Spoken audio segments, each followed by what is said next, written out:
اللہ کے حبیب کریم علیہ الصلاۃ والتسلیم جو ہم پر اللہ کی آیات بینات لے کر آئے،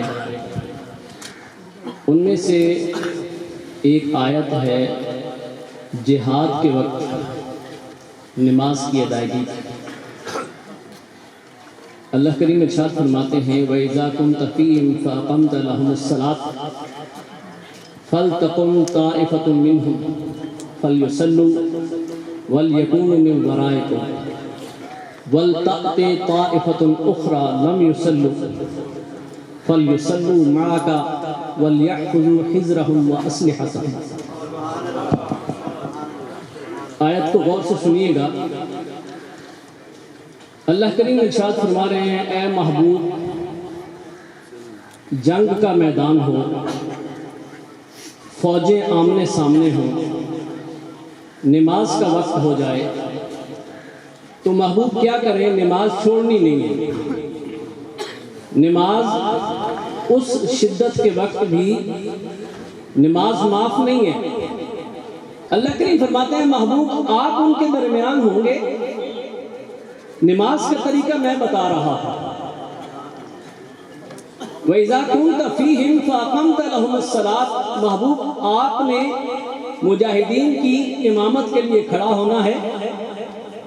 کیا ہوگا؟ ایک گروہ دشمن کے طرف منہ کر کے کھڑا ہوگا، ایک گروہ دشمن کی طرف منہ کر کے کھڑا ہوگا، اور صحابہ کی ایک جماعت آپ کے پیچھے آ کر نماز کے لیے کھڑی ہو جائے گی۔ اب جب آپ 2 رکعت کی نماز میں سے 1 رکعت ادا کر لیں، اللہ کریم فرماتے ہیں جو صحابہ آپ کے پیچھے کھڑے ہیں وہ واپس اس جگہ پر چلے جائیں جہاں پہلی صف کے لوگ کھڑے ہیں، اس جگہ چلے جائیں جہاں پہلی صف کے لوگ کھڑے ہیں۔ اب وہ صحابہ جو ہیں وہ آ جائیں اور آپ کے پیچھے کھڑے ہو کر اپنی نماز شروع کر دیں۔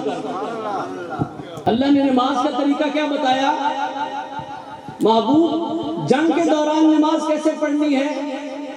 2 گروہ اپنی جو فوج ہے اس کو 2 گروہوں میں تقسیم کر دینا ہے۔ ایک دشمن کے مقابلے میں کھڑی رہے، ایک آ کر آپ کے پیچھے صف باندھ لے۔ جب 1 رکعت آپ پڑھ لیں تو جنہوں نے نماز پڑھی ہے وہ وہاں پر جا کر کھڑے ہو جائیں، اور جو ابھی انتظار میں ہیں وہ آ کر آپ کے پیچھے نماز کے لیے کھڑے ہو جائیں۔ آپ اپنی 2 رکعت نماز پڑھ کر سلام پھیر دیں گے۔ محبوب یہ جو آپ کے پیچھے جنہوں نے 1 رکعت پڑھی ہے یہ پھر وہاں پر جا کر کھڑے ہوں گے، وہ جو وہاں پہ صف کھڑی ہے وہ یہاں پر آ کر اپنی آخری رکعت مکمل کرے گی، پھر یہ وہاں پر جا کر کھڑے ہوں گے، جنہوں نے دوسری رکعت پڑھی ہے وہ واپس آئیں گے، وہ اپنی پہلی رکعت مکمل کر کے اپنا سلام پھیر دیں گے۔ دوستو اللہ رب العزت نے نماز کی ایسی علماء نے ہمیں بتایا ہے کہ جب آپ نماز پڑھ رہے ہو آپ کا رخ قبلہ کی سمت ہونا چاہیے۔ اگر قبلہ سے آپ کا رخ پھر جاتا ہے آپ کی نماز ٹوٹ جاتی ہے۔ اللہ کریم فرما رہے ہیں محبوب صحابہ کی صف بنا دو، ایک صف کے لوگ دشمن کی طرف منہ کر کے کھڑے ہو، دوسرے آپ کے پیچھے آ کر کھڑے ہو۔ جب 1 رکعت ہو تو یہ واپس ان کی جگہ پر جائیں۔ اب جب یہ واپس ان کی جگہ پہ جائیں گے تو ان کے منہ قبلہ سے پھر جائیں گے، پہلی صف کے لوگوں کے منہ قبلہ سے پھر جائیں گے، دشمن کی طرف ہو جائیں گے، اور پھر وہ حرکت بھی کریں گے، اپنی تیر بھی نکالیں گے، وہ کمانوں میں رکھ لیں گے، اپنی تلوار اپنے ہاتھ میں رکھیں گے، اپنے نیزے کو سنبھال لیں گے کہ دشمن کہیں حملہ نہ کر دے۔ ان کی پوری توجہ دشمن پہ ہوگی، ان کی توجہ اللہ کی ذات کی طرف نہیں رہے گی۔ لیکن محبوب آپ اپنی نماز پڑھتے رہیں۔ اب آپ کے غلام جو دوسری رکعت آپ کے ساتھ پڑھتے ہیں وہ وہاں پر جا کر کھڑے ہو جائیں، دشمن کی طرف منہ کر لیں، آپ کی نماز ہو رہی ہے۔ محبوب جب تک آپ نماز میں ہیں آپ کے صحابہ جس طرف منہ کریں گے ان کی نماز نہیں ٹوٹے گی۔ سبحان اللہ، سبحان اللہ۔ اس لیے کہ امام انبیاء کرا رہے ہیں. ان کی امامت میں جس نے نماز کی ابتدا کر لی ہے اس کی نماز نہیں ٹوٹنے والی، یہ قرآن کہہ رہا ہے. حدیث کی روایت سنیے. رسول اللہ صلی اللہ علیہ وسلم اپنی زندگی کے آخری ایام میں حضرت ابوبکر صدیق رضی اللہ تعالیٰ عنہ کو امامت کا فریضہ سونپتے ہیں. حضرت ابوبکر صدیق رضی اللہ تعالیٰ عنہ کو رسول اللہ صلی اللہ علیہ وسلم نے فرمایا میں نمازیں نہیں پڑھا سکتا، میرے بعد اب جو ہے نماز وہ ابوبکر پڑھائے گا. ابوبکر صدیق رضی اللہ تعالیٰ عنہ حدیث میں آتا ہے نماز کے لیے کھڑے ہیں. آپ نے بھی اس روایت کو سنا ہے، آپ نے بھی اس روایت کو سن رکھا ہے. ابوبکر نماز کے لیے کھڑے ہیں، رسول اللہ صلی اللہ علیہ وسلم اپنے حجرہ مبارک سے پردہ ہٹاتے ہیں اور علی رضی اللہ تعالیٰ عنہ کو کہتے ہیں علی مجھے ابوبکر کے پاس لے چلو. علی رضی اللہ تعالیٰ عنہ کندھوں کا سہارا دے کر حضرت ابوبکر کی طرف چلتے ہیں. صحابہ اپنی صفوں کو توڑتے ہیں کہ رسول اللہ صلی اللہ علیہ وسلم سے کے لیے راستہ بنائیں، رسول اللہ صلی اللہ علیہ وسلم کے لیے راستہ بتائیں. سنیے گا کتنے مسائل جو ہیں وہ مختلف ہوتے ہیں. صف کے آگے سے گزرنا جائز نہیں ہے، لیکن رسول اللہ صلی اللہ علیہ وسلم صف کے آگے سے گزر رہے ہیں. امامت کے وقت جب نماز کے لیے آپ کی کھڑے ہیں آپ قبلہ سے رخ نہیں پھیر سکتے، لیکن اللہ کے نبی تشریف لا رہے ہیں. صحابہ ابوبکر کی اقتداء کو چھوڑ کر نبی کی طرف رخ پھیر رہے ہیں، لیکن کریم آقا کسی کو نہیں کہہ رہے کہ تم اپنا رخ بھی نہ پھیرو، تم اپنی جگہ سے بھی نہ ہلو. علی کو یہ نہیں کہہ رہے کہ مجھے صفوں کے پیچھے سے لے کر جاؤ، کہ صفوں کے آگے سے گزرنا جو ہے وہ جائز نہیں ہے. امام الانبیاء صحابہ کی صفوں سے گزرتے، لوگ نماز میں کھڑے ہیں ان کے آگے سے گزرتے. ابوبکر صدیق رضی اللہ تعالیٰ عنہ کے بائیں طرف آ کر آپ تشریف فرما ہو جاتے ہیں، اور جہاں ابوبکر پہنچے تھے نماز میں، جہاں ابوبکر نماز میں پہنچے تھے رسول اللہ صلی اللہ علیہ وسلم نے اس سے آگے سے نماز شروع کرا.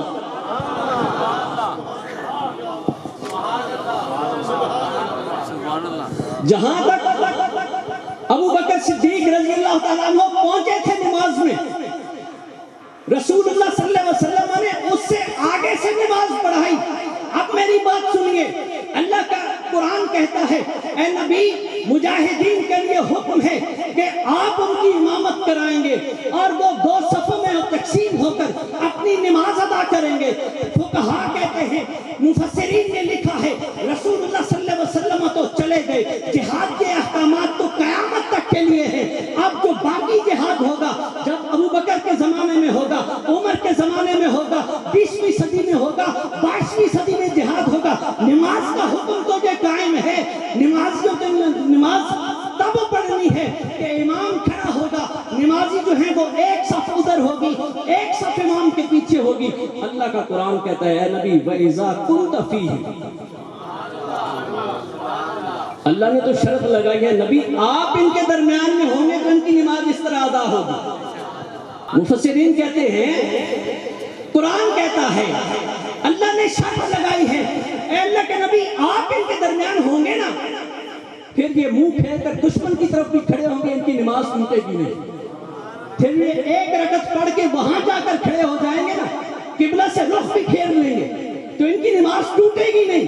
شرط کیا ہے؟ وَإِذَا كُنْتَ فِيهِمْ، جب آپ ان کے درمیان ہوں گے. مفکرین نے لکھا ہے، مفسرین نے لکھا ہے، فقہا نے لکھا ہے، قیامت تک مجاہدین کی نماز یہی رہے گی. اس کا مسئلہ کیسے حل ہوگا؟ فقہا فرماتے ہیں جو امام کھڑا ہوگا وہ نبی کا قائم مقام ہوگا. نبی مجاہدین میں وہاں بنفس نفیس موجود نہیں ہوں گے، لیکن مجاہدین جس کو امام بنائیں گے وہ نبی کے قائم مقام ہوگا. اس قائم مقام ہونے کی وجہ سے اس کو قرآن کا وہ حکم مل جائے گا، وہ ایسے ہی ہوگا جیسے اللہ کے نبی نماز پڑھا رہے ہیں.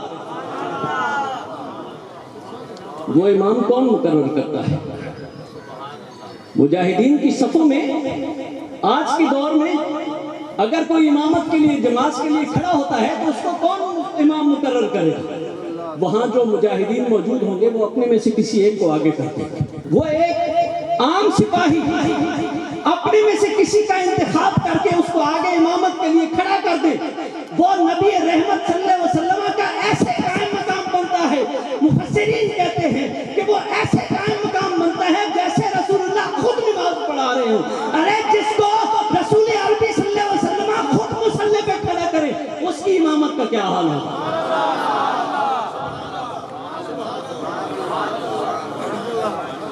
ایک عام امام جس کو میں اور آپ منتخب کر کے مصلی پہ کھڑا کر دیں اور ہم جہاد میں ہوں.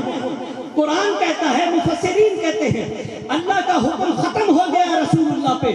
اب جو بھی امام ہوگا وہ رسول اللہ کا نائب ہوگا، وہ رسول اللہ کا خلیفہ بن کے امامت کرے گا. لیکن حکم ایسا آئے گا جیسے وہ رسول اللہ کا خلیفہ ہے اور خلیفہ ہونے کی نسبت سے ایسے ہی نماز پڑھائے گا جیسے رسول عربی خود نماز پڑھا رہے ہیں. تو مجاہدین ایک جائے گی، سب ایک آئے گی، ان کی نماز نہیں ٹوٹے گی. تو جس صدیق اکبر کو رسول اللہ صلی اللہ علیہ وسلم خود مصلی امامت پہ کھڑا کر رہے ہیں، اور پھر نبی رحمت صلی اللہ علیہ وسلم نے جو حدیث میں نے آپ کے سامنے رکھی اس میں رسول اللہ صلی اللہ علیہ وسلم نے اپنے عمل سے یہ ثابت کر دیا کہ صدیق اکبر کی امامت ایسے ہی ہے جیسے اللہ کا نبی امامت کرتا. صدیق اکبر کی امامت ایسے ہی ہے. جس نے نہیں ماننا صدیق کو نہ مانے. وہ صدیق کا انکار نہیں کر رہا، وہ رسول اللہ کا انکار کر رہا، کیونکہ اللہ کے نبی کہہ رہے ہیں. صحابہ سب چیرتے ہیں. ابو بکر نماز پڑھا رہے ہیں، رسول اللہ صلی اللہ علیہ وسلم نماز پڑھاتے ہوئے ابو بکر کے بائیں جانب جا کر کھڑے ہو جاتے ہیں. جہاں ابو بکر پہنچے ہیں وہاں سے رسول اللہ صلی اللہ علیہ وسلم نماز شروع کرتے ہیں. یہ اس بات کا اظہار تھا، رسول اللہ صلی اللہ علیہ وسلم کی فعلی حدیث ہے کہ جہاں ابو بکر نماز پڑھ رہا ہو، ابو بکر امامت کرا رہا ہو، میرے صحابہ ایسے ہی سمجھنا میں محمد نماز پڑھا رہا ہوں. تو دوستان گرامی، ہمیں سیدنا ابو بکر صدیق رضی اللہ تعالیٰ عنہ کے فضائل اور آپ کی افضلیت پہ کوئی شک و شبہ نہیں. اہل سنت والجماعت کا یہ متفق عقیدہ ہے، تمام ائمہ کا یہ متفق عقیدہ ہے کہ صحابہ کرام رضوان اللہ علیہ مجمعین میں جو سب سے فضیلت والی ہستی ہے وہ ابو بکر صدیق رضی اللہ تعالیٰ عنہ. اور حضرت مجدد الفسانی رضی اللہ تعالیٰ عنہ فرماتے ہیں کہ جو شخص عقیدہ اہل سنت پہ قائم رہے گا اسی کی نجات ہوگی.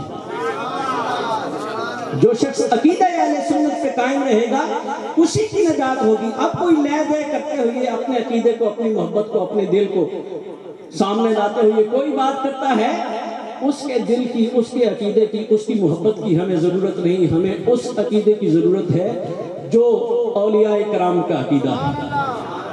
ہم نے اس عقیدے پہ چلنا ہے جو ائمہ کرام ہمارے لیے چھوڑ کے گئے ہیں، اور وہ عقیدہ یہی ہے کہ صحابہ کرام سارے ہمارے سروں کے تاج ہیں. ان کی پاؤں سے لگنے والی گرد کو کوئی بڑے سے بڑا کتب اور ولی، کوئی بڑے سے بڑے تابعی بھی جو ہیں وہ بھی ان کے پاؤں سے لگنے والی گرد کو نہیں پہنچ سکتے. سارے صحابہ کا اتنا مقام ہے، لیکن ان صحابہ میں سے بھی جو سب سے افضل ذات ہے وہ سیدنا ابو بکر صدیق رضی اللہ تعالیٰ عنہ کی ذات ہے. اور رسول اللہ صلی اللہ علیہ وسلم کے بعد سب سے جو پہلا خلیفہ ہیں، امام ہیں، وہ بھی ابو بکر صدیق رضی اللہ تعالیٰ عنہ ہیں. اس لیے کہ رسول اللہ صلی اللہ علیہ وسلم نے آپ کو اپنی زندگی میں یہ اپنی خلافت سونپی. میں نے آپ کو مسئلہ بتایا کہ علماء کہتے ہیں کہ اس زمانہ میں یا قیامت تک آنے والے زمانے میں جو بھی مجاہدین کا امام ہوگا وہ ایسا ہوگا جیسے رسول اللہ صلی اللہ علیہ وسلم کا خلیفہ ہے. اور خلیفہ جو ہے وہ نائب ہوتا ہے، ایسے ہی ہوتا ہے جیسے اصل امام جو ہے ان کے درمیان ہے. جیسے پیران اذان جو ہے وہ اپنے خلفاء بناتے ہیں، کسی کے سر پر دستار رکھتے ہیں، تو وہ خلیفہ ان کا ایسا ہی قائم مقام ہوتا ہے اور اس کی ایسی ہی عزت ضروری ہوتی ہے کہ جیسے ہمارا پیر ہمارے درمیان موجود ہے. اس لیے کہ خلیفہ ہوتا ہی نائب ہے، اس کا قائم مقام ہوتا ہے اپنے مرشد کا. تو ابو بکر صدیق رضی اللہ تعالیٰ عنہ کو جب رسول اللہ صلی اللہ علیہ وسلم اپنا نائب اپنی زندگی میں بنا رہے ہیں، یہ اس چیز کا اظہار تھا، رسول اللہ صلی اللہ علیہ وسلم کی فعلی حدیث سے اظہار تھا کہ میرے بعد اگر کوئی فضیلت والی ہستی ہے تو ابو بکر ہے، اور لوگوں کی امامت کا اگر کوئی حقدار ہے تو وہ ابو بکر ہے. اللہ کریم ہمیں اس عقیدے پہ قائم رہنے کی توفیق نصیب فرمائے. نعرہ تکبیر، نعرہ رسالت، نعرہ حیدری. سبحان اللہ. زندہ باد. نئی ویڈیوز اور اپڈیٹس کے لیے سید حسیب الحسنات یوٹیوب چینل کو سبسکرائب کریں.